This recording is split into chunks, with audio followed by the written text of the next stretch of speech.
xo'sh. Qanday ajoyib uchrashuv. Sen kimsan o'zi? Odatda bunday narsalarni so'ramayman, lekin menga dastxat bera olasanmi?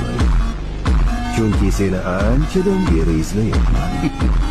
Men ajdar jangchisiman. Ha, bu haqida ko'p eshitganman. Xo'sh, nima qilasan? Polvon ustimga yiqilib kelsanmi? Har kim o'zini birinchi bo'lib meni yengaman deb o'ylaydi. Lekin bu hali hech kimning qo'lidan kelgani yo'q. Demak, seni isming. Men o'limman. Va nihoyat, munosib raqib. Bizni jangimiz afsonaga aylanadi. Baqirma. Bilasanmi, men mushuklarni yoqtirmayman. Afsona bo'lishga mos kelmayapsan. Bunaqasiga yanada qiziqroq bo'ladi.